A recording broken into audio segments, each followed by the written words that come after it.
Est-ce qu'un jeu vidéo peut amener un garçon décrit comme étant bien sous tout rapport à se transformer en un animal sauvage et meurtrier? Peut-être que quand on commence à confondre les jeux vidéo et la réalité, cela peut devenir très dangereux. Surtout quand les jeux préférés de ce garçon sont Skyrim et Mortal Kombat. Vous allez être étonné de voir comment un garçon ordinaire peut basculer en une fraction de seconde dans une folie meurtrière. Hello les crime addicts, c'est SH, je suis ravi de vous retrouver sur ma chaîne pour cette nouvelle histoire de crime. Pour ce dossier sordide, direction le Canada, dans le quartier de Marple, un tout petit quartier sympathique qui se situe à côté de l'aéroport de Vancouver. C'est un quartier avec un fort taux de Canadiens d'origine asiatique. Le Canada est un pays réputé pour sa tranquillité et sa qualité de vie. C'est ce que ce petit couple de personnes âgées, Diana Ma Jones et Richard Jones, pensaient. Diana est une ergothérapeute aimée et respectée de sa famille, ses amis et ses nombreux patients. Elle a même été citée en exemple dans un documentaire sur son propre job. Diana étudie à l'université d'Alberta au Canada, puis à l'université du Michigan, avant de revenir dans le bon vieux Vancouver de sa jeunesse. When she came, we tried a variety of the commercial collars of foam and wire, but they were just too rigid or didn't provide her with enough support. So in the middle of the night, it came to me that we should try air as a dynamic component. Mellow. You know your body best. You know what feels just right. Work it hard through the day. Don't lose it through the night. Elle a d'abord travaillé dans la clinique Coastal Health avant de devenir indépendante au début des années 2000. Elle a aussi inventé des appareils pour aider les personnes handicapées dans leur quotidien. Le petit couple Jones est marié depuis 40 ans en 2017. Diana est une femme investie dans la communauté, très appréciée, très entourée. Elle fait même partie d'une troupe de danse depuis maintenant 25 ans, les Ratmatas. It gives large parties, and I like large parties. They're so intimate. Small parties, there isn't any privacy.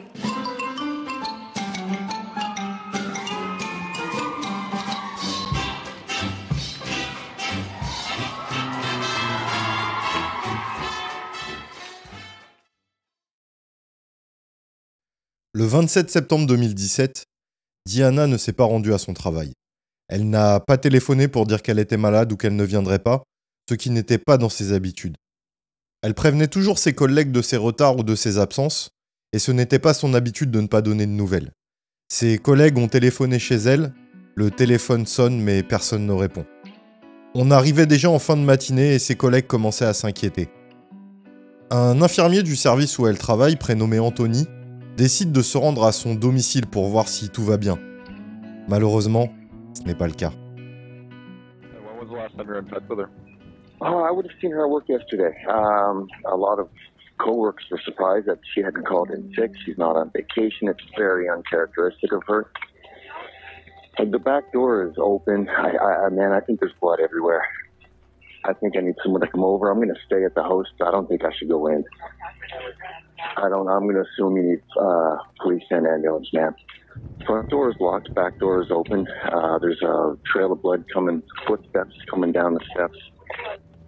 And for what it's worth, man, there's a knife in the front pathway. It's in a plastic cover, right? Okay.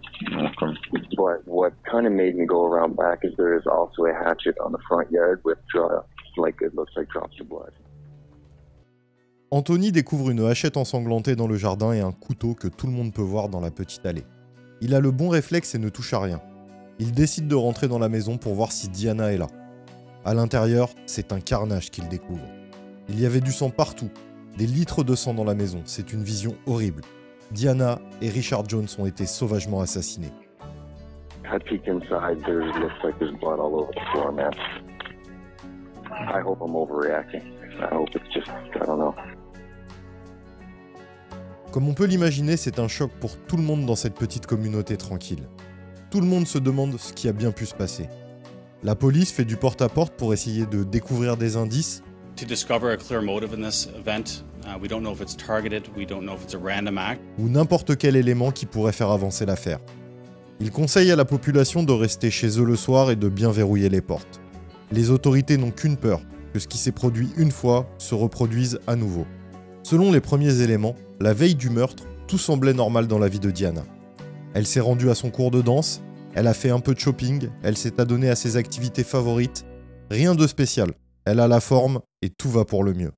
Quant à son mari, Richard, il s'est rendu dans un magasin d'alcool, acheté quelques bouteilles et il est rentré chez lui. Officers are combing a full city block, searching for any evidence after a double murder discovered Wednesday inside this Marpole home. Police found the bodies of 65-year-old Diana Ma Jones and her husband, 68-year-old Richard Jones. Peut-être que le tueur attendait chez eux, mais non, apparemment les investigations ont déterminé que celui-ci était dehors. Diana et Richard étaient rentrés sains et saufs chez eux ce mardi soir, alors qu'est-ce qui a bien pu se passer? L'auteur des faits a eu accès à la maison. Peut-être parce que la porte de devant avait été laissée ouverte et qu'il a suivi Diana à l'intérieur de la maison? Qui sait? À l'intérieur, il a tranché la gorge de Diana et frappé Richard avec la hachette jusqu'à la mort après l'avoir poignardé à plusieurs reprises. L'autopsie révélera que le corps de Richard présente une centaine de plaies faites avec la hachette. La maison était pleine de sang et on pouvait voir des traces de lutte partout. Diana et Richard se sont battus pour survivre. Des traînées de sang montrent que les corps ont été déplacés dans la maison. Ils ont été retrouvés dans la douche de la salle de bain. Une chose étrange, après les meurtres, le tueur a pris le temps de boire du lait et de manger dans la cuisine, volé juste quelques livres de la bibliothèque, quelques petits objets sans valeur et a pris la voiture de Diana pour aller faire un tour. Il y a vraiment quelque chose de malsain dans le rituel de ce tueur. La voiture de Diana sera retrouvée environ 12 heures plus tard. Si des objets de valeur, comme les bijoux, l'argent, la télévision avaient été volés, on aurait pu penser à un cambriolage qui aurait mal tourné. Mais ça semble plus sauvage que ça. Et heureusement, comme je vous l'ai dit, celui qui a fait ça n'est pas un pro. Et lorsque la voiture de Diana est retrouvée, elle est pleine de l'ADN du tueur. La voiture avait été abandonnée devant un magasin de pneus à environ 2 km de la maison des Jones. Les enquêteurs y trouvent le même ADN que celui retrouvé sous les ongles de Diana lors de son autopsie. Cet ADN n'appartient pas aux victimes ni à leur entourage. Pour continuer dans l'amateurisme, la hachette, l'arme du crime, porte encore le code barre et l'étiquette du magasin où elle a été achetée. Les enquêteurs ont pu retrouver dans quel magasin cette hachette avait été achetée. Ils ont rapidement identifié le suspect et les vidéos de surveillance ont permis de le voir acheter le couteau, la hachette, des gants et une casquette un peu plus tôt dans le mois de septembre. Ils ont également la vidéo de cet homme abandonnant la voiture de Diana. Cependant, ils n'ont toujours pas son identité. Les policiers commencent à planquer dans le quartier. 2 autres équipes se mettent également en planque. Une où la voiture avait été abandonnée et l'autre au supermarché où l'homme a acheté la hachette. Mais ça ne donne rien. C'est à la fin du mois d'octobre, environ un mois après les meurtres, qu'un officier qui a la photo de l'homme le reconnaît instantanément. Mais la police a besoin d'être sûre et d'avoir des preuves solides avant de l'arrêter. Comme par exemple son ADN pour savoir s'il match avec celui retrouvé sous les ongles de Diana. La police prend l'homme en filature et découvre son nom. Et attention, ce n'est pas une blague. Rocky Rambo Wenham Cam. C'est son vrai nom, le nom sur son certificat de naissance. C'est à se demander si ses parents voulaient lui faire un cadeau. Bon, revenons-en à notre enquête. Selon la police, l'homme n'a aucune relation de près ou de loin avec les Jones. Ils sont étrangers les uns aux autres. Rocky n'a pas de casier et n'a jamais commis aucun délit. Même pas celui de traverser en dehors des clous. Mais maintenant la police connaît son nom et sait où il vit. Les filatures sont difficiles car ce garçon est très discret. Le dossier rapportera que sur une période de 2 semaines, il est seulement sorti 3 fois. Juste 3 fois de chez lui. Il est seulement allé dans un magasin et après il est rentré immédiatement à son domicile. Les enquêteurs ont mis un stratagème en place pour récupérer son ADN. Lorsque Rocky Rambo fait une de ses rares sorties pour aller faire ses courses, un policier sous couverture va lui demander de l'aide pour ouvrir une bouteille d'eau. Il accepte. Quel gentil garçon ce Rocky. Il va utiliser ses dents pour ouvrir la bouteille et boum, il est piégé. De l'ADN sera extrait de ses traces de dents sur la bouteille. Et je vous laisse deviner, l'ADN match à 100% avec l'ADN retrouvé sous les ongles de Diana et dans la voiture.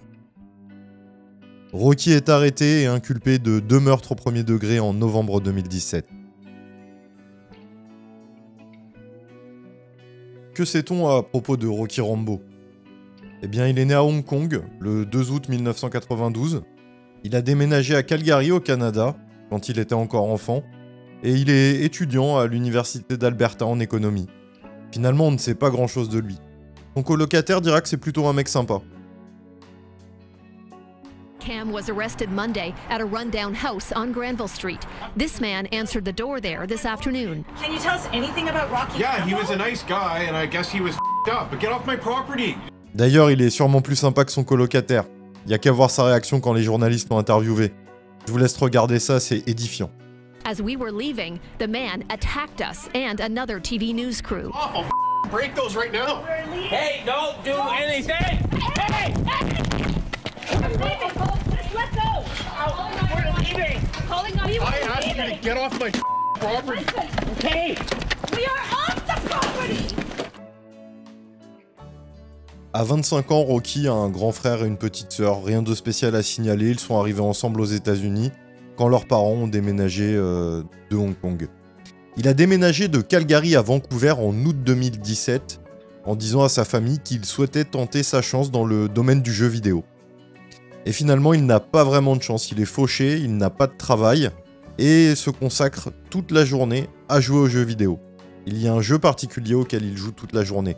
C'est un jeu très sombre. Ça s'appelle Skyrim. Je vous laisse découvrir ça en images.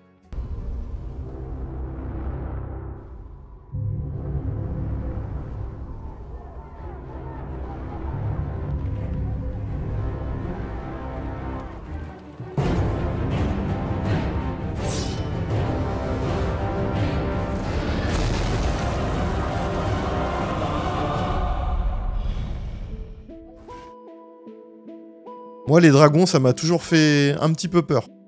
Bon, Rocky est entendu dans la salle d'interrogatoire du commissariat de police de Vancouver, et il semble plutôt détendu vu ce qui lui est reproché.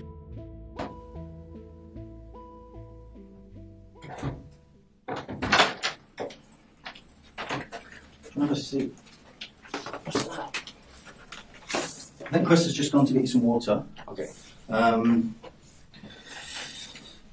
So like I explained to you, your conversation there was private. I'm still recording this. I'm going to switch this off in a minute when I'm done. This interview room is being audio and video recorded. Okay. Okay. Okay. And your full name, Rocky Rambo Wei Nam Cam. Yes. Yeah, you're laughing. Why are you laughing? I don't like that. Oh. You don't like all of the names or some of the names? Rocky Rambo. Do you know Rocky Rambo? Well, I know a Rocky Rambo, yeah. You look like Rocky Rambo, do you? Not much, no. No. Is that but that's obviously the name that your parents gave you? Yeah. Yeah. Keith Amin. Huh? Keith Amin. Yeah. So, wow. Oh, well, you know. Oh, but everyone could, after they know my name, they could surely know me, like Rocky Rambo. Who? Oh, that guy. When you meet people, you mean? Yeah.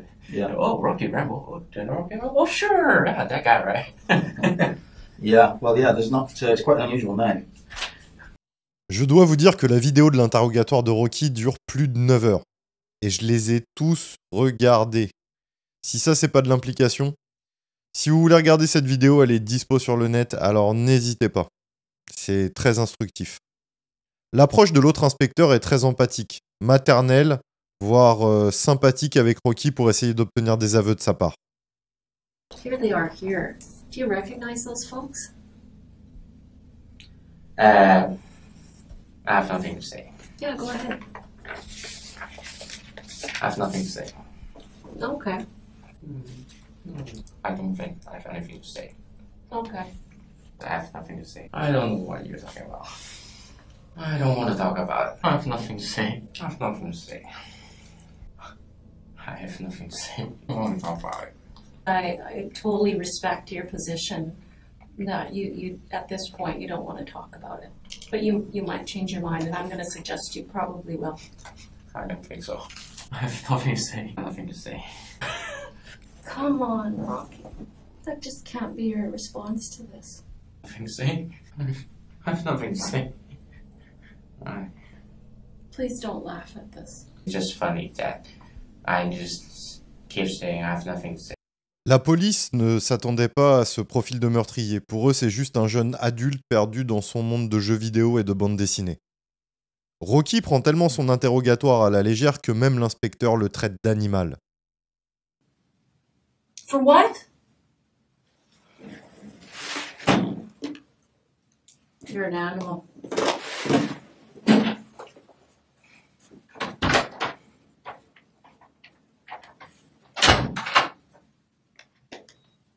Je vous présente l'équipe d'enquêteurs de la police de Vancouver ayant travaillé sur ce dossier et que vous venez de voir dans les vidéos des interrogatoires. Malgré leur patience et leur détermination, Rocky n'a jamais craqué ni admis qu'il était l'auteur de ce crime atroce. Rien de mauvais dans son histoire, inconnu des services de police, rien qui ne pouvait laisser penser à un tel passage à l'acte. Lors du procès, la défense de Rocky s'est essentiellement basée sur le fait qu'il n'avait jamais rien fait de mal et qu'au moment des faits, il souffrait d'un désordre mental et pensait être dans son jeu vidéo préféré Skyrim. Bien sûr, les experts psychologues ont déterminé que Rocky faisait la différence entre le monde réel et les jeux vidéo, ce qui n'a étonné personne. Le plus inquiétant, c'est que même lors du procès, aucune motivation à ce crime n'a pu être déterminée. Rocky Rambo ne connaissait pas les Jones et n'avait aucun lien avec eux. Finalement, c'est juste la violence gratuite qui a été retenue. L'envie de tuer sauvagement. Aucun autre mobile n'a été déterminé. Pour preuve, il n'a rien volé ayant de la valeur dans la maison, alors qu'il était complètement fauché. Il était chez lui, a joué aux jeux vidéo, lire des BD, puis est sorti et a tué un couple qui vivait à environ 2 km de son domicile, et ça sans état d'âme. Ensuite, il est retourné jouer aux jeux vidéo et lire des BD. La défense a tenté d'obtenir une condamnation pour homicide involontaire et non pour meurtre. Mais finalement, la justice a décidé de condamner pour 2 meurtres au premier degré. Il a écopé d'une peine de prison à vie sans possibilité de liberté sur parole avant 25 ans.